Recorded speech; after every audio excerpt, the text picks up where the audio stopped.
Break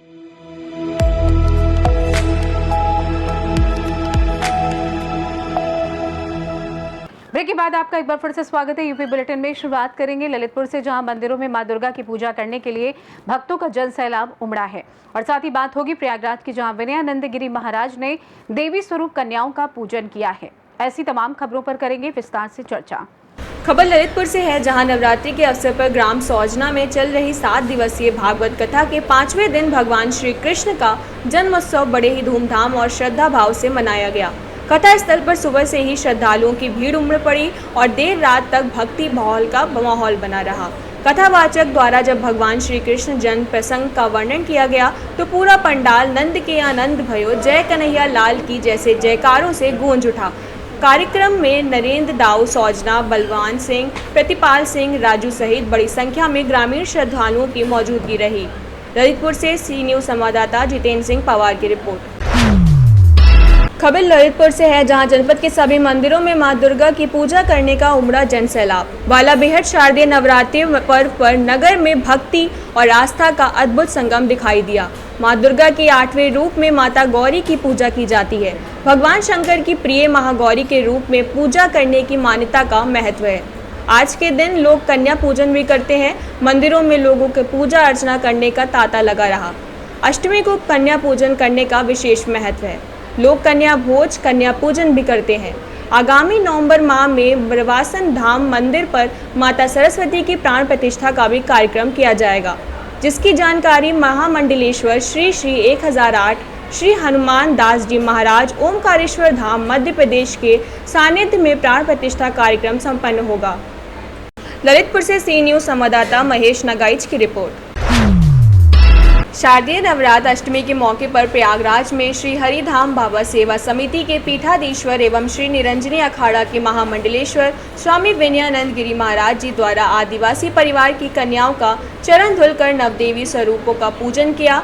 पूजा अर्चना के बाद महाराज विनयानंद गिरी महाराज ने सभी कन्याओं को हलवा, पूरी, गुड़, चना प्रसाद ग्रहण कराया और जगत कल्याण के लिए नवदुर्गा महास्वरूप महागौरी से आशीर्वाद मांगा।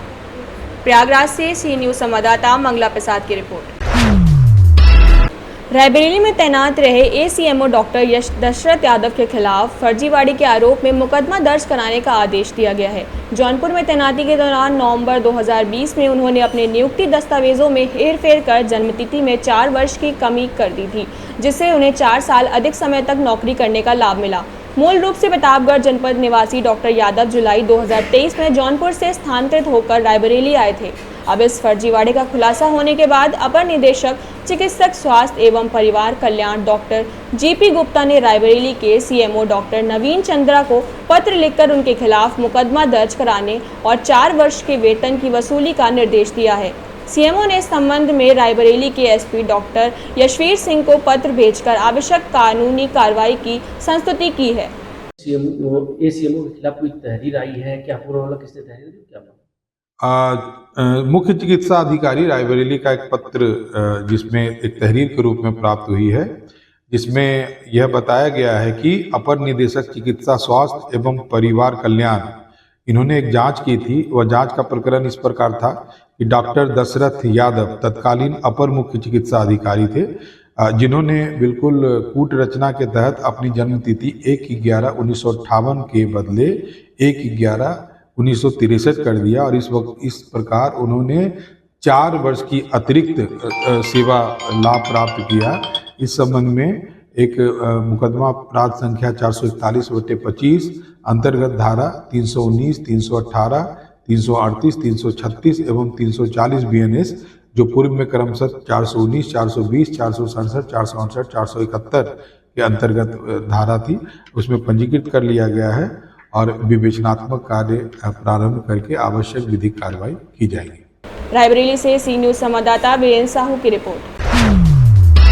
खबर सुल्तानपुर से है, जहां शिक्षा को सशक्त बनाने और विद्यार्थियों को डिजिटल एवं शैक्षिक संस्थानों से जोड़ने के लिए राज्य सरकार की चलाई जा रही बड़ी योजना व नेवयुग पीजी कॉलेज रतनपुर बड़ी सहजन तक पहुंची।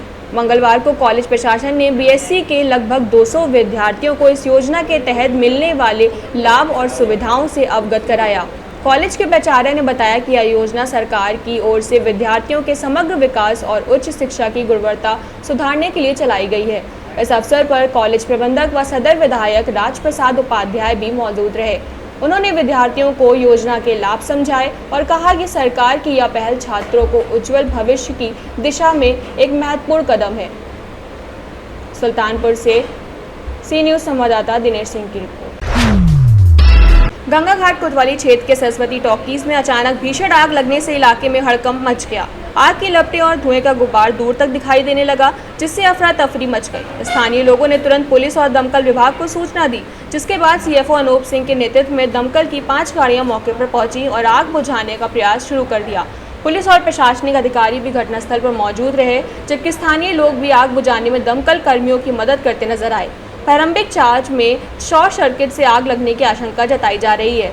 देखिए 10:55 पे हमारे फायर कंट्रोल रूम को सूचना मिली थी कि यहाँ पे आग लगी। हमारी यूनिट के द्वारा दी गई थी। हमारी यूनिट जो है अस्थायी तौर पर यहाँ पे ड्यूटी लगाई जाती थी, तो उसी यूनिट ने जो है फर्स्ट रेस्पॉन्डर के तौर पे जो है काम किया और इनके जो इन हाउस जो सोर्सेज थे, फायर फाइटिंग के जो इक्विपमेंट्स थे, हाइडेंट वगैरह, उससे काफ़ी कवर करने की कोशिश करी।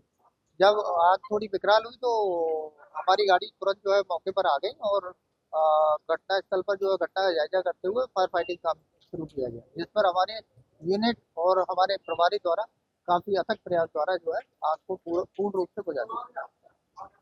परिवार के लोग फंसे थे? नहीं, शुरू में फंसे थे 5 लोग, जिनको हमारी यूनिट द्वारा निकाल दिया गया था। क्या आसपास कुछ भगदड़ हुई है के आसपास?